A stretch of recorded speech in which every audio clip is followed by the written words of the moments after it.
reverse switches there. And most of the time, in fact, I can't think of another reason it's ever been used in here.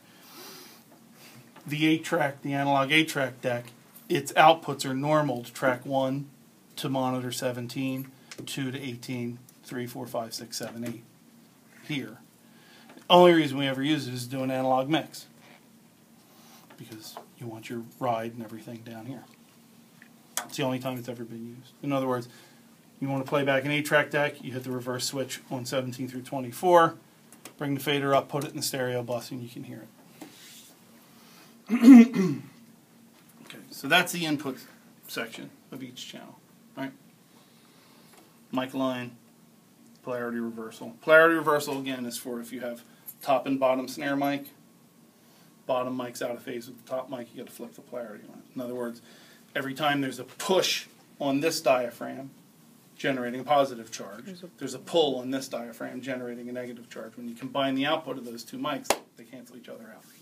So you need to flip the polarity of the bottom mic to put it in phase with the top. Or if you're doing front and back of a guitar cab. Your bass roll off, fader reverse. EQ, fixed high, shelf, boost cut. Fixed shelf low, boost cut. Upper mids, Q, frequency select, boost cut. Low mids, Q, frequency select, boost cut. In, out. Very helpful for A-Bing. Is my EQ improving the sound or just making it sound different? Toggle it in and out and you'll know. Aux sends 1, 2, 3, 4, 5, 6, 7, 8. 1 and 2 have the option of a pre-fader send. See the end of Over the Hills and Far Away, Led Zeppelin tune, if you need an example of what a pre-fader send sounds like. Pre-fader reverb on that.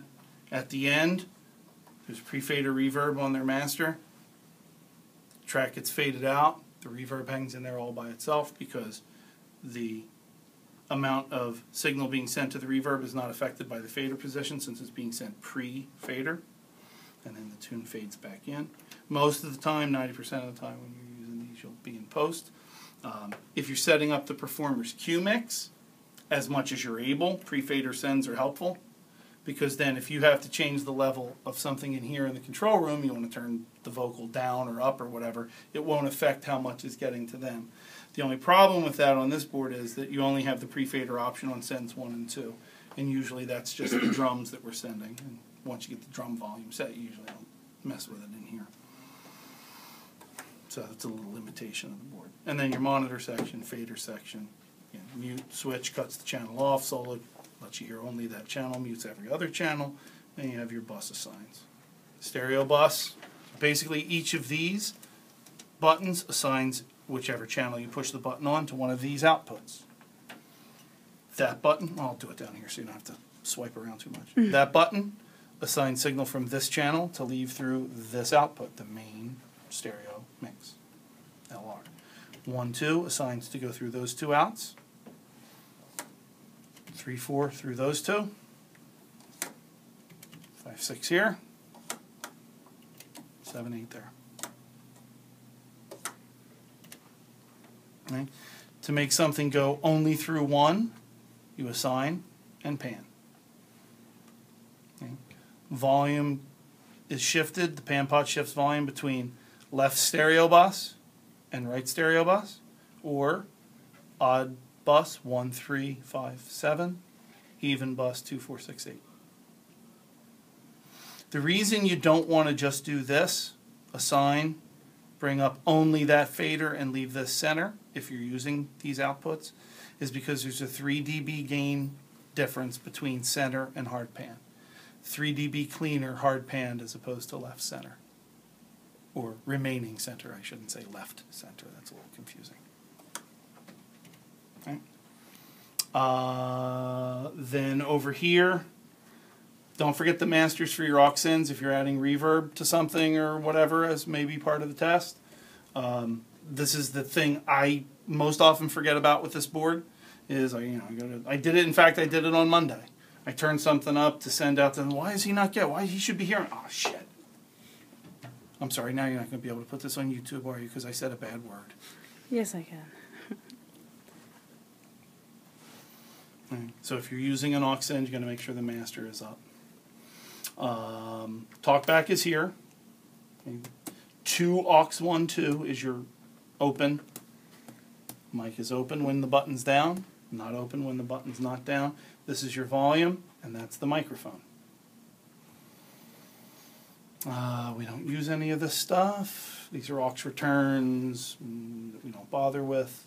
I don't think they're even I don't think they're even up on the patch bay. Oscillator, tone generator, we don't. We do bother. I should say we do bother with sometimes.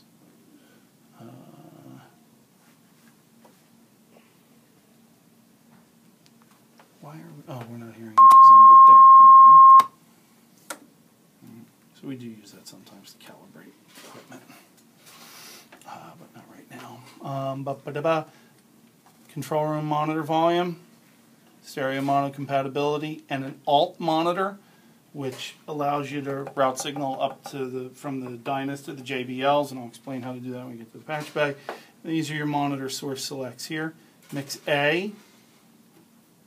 Hitting the Mix A button routes anything that leaves the board through the main channel fader, or the main master fader, routes it to the monitors. Mix B would route, where is the, oh, here's the master for the monitor section, routes that to the monitors. And this 2-track A button, that routes a specific patch that I think is labeled 2-track 1, I think. I don't know, we'll find out when we get over to the patch bay. You'll point your camera at it. That's your sort of quick and dirty, quick Pro Tools monitor. I patch into the patch for 2-track A, and that's how you listen to it. Controller monitor volume, that's the board, right?